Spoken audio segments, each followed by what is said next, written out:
بچپن کی تربیت کا اثر ہے، بچپن کی۔ اس لیے دیکھو، ایک بات آپ سے عرض کرتا ہوں، ہم نے بڑوں سے سنی ہے، دیکھی بھی ہے، بار بار کہتا ہوں، ہماری عمر کم ہے، تجربہ زیادہ ہے، ہماری باتوں کو بہت سنجیدگی سے لیا کرو۔ یہ نہ سوچا کرو یہ ایسے سفید بابے جیسے بڑی عمر کے باتیں کرتے ہیں ان کی طرح یہ بیٹھ کے باتیں کرتا ہے۔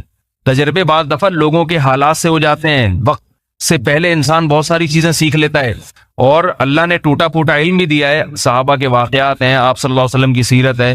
ایک بات یاد رکھو کہ جس نے اپنے بچوں کو بڑوں کا ادب نہیں سکھایا، بس سمجھو اب اس نے کچھ بھی نہیں سکھایا، اب اس بچے سے خیر کی امید نہ رکھو۔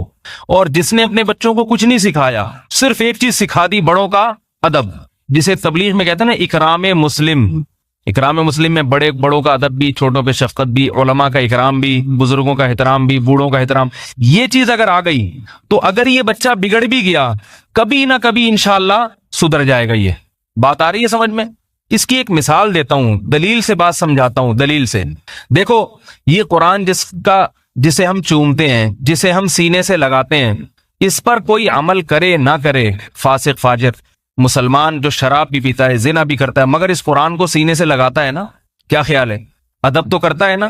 ہاتھ سے نیچے گر جائے کتنا ڈرتا ہے، گھبراتا ہے، اور اس کی کوئی گستاخی کر دے، اس کے سامنے اٹھا کے پھینک دے، کیسا آگ بگولا ہو جاتا ہے، اور ہونا بھی چاہیے۔ اس ادب کا فائدہ کیا ہوتا ہے کہ جب اس کے سامنے قرآن کی نصیحت کی جائے گی، عمل کرے نہ کرے لیکن نصیحت کو سنے گا۔ اللہ کا کلام، میں نے خود دیکھا ہے لوگوں کو، بڑے بڑے قاتل ہوتے ہیں، گنہگار ہوتے ہیں، لیکن جب اللہ کی کلام ان کے سامنے پڑھا جاتا ہے، ان کی آنکھوں سے آنسو نکلتے ہیں، ڈرتے ہیں، گڑ گڑاتے ہیں، کاش ہم سے یہ گناہ چھوٹ جائے۔ وجہ کیا ہے؟ دل میں احترام ہے۔ تو اس بات کی امید ہوتی ہے کہ آج نہیں تو شاید کل لائن پہ آ جائے، کل نہیں تو پرسوں۔ آتا لائن پہ کیوں نہیں ہے؟ کہ قرآن کی تعلیمات کوئی اس تک پہنچانے والا نہیں ہوتا، اور اگر کوئی پہنچانے والا بھی ہوتا ہے تو اس طرح سے نہیں پہنچاتا جس طرح سے اللہ نے پہنچانے کا حکم دیا، حکمت کے ساتھ، مصلحت کے ساتھ۔ بعض دفعہ بات اچھی ہوتی ہے، پہنچانے والا اس کو پھینک کے آ جاتا ہے۔ عطر کی خوشبو آپ کسی کو دیں، ادب تمیز کے ساتھ دیں تو لے گا بھی، لگائے گا بھی، اور عطر کی بوتل اٹھا کے منہ پہ مار دیں اس کے، وہ لگا لینا جب موڈ ہو۔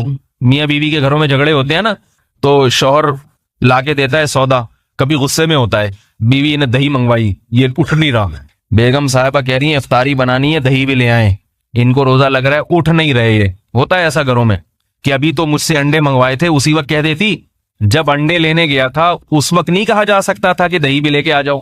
یہ عام طور پر نارمل کیسز ہیں گھروں کے اندر۔ جب انڈے لینے بھیجا تھا یا پکوڑے لینے بھیجا تھا اس وقت کہہ دیتی نا کہ دہی بھی لے آؤ، بھائی بھول گئی، اب لے آئیں۔ اب اس کو غصہ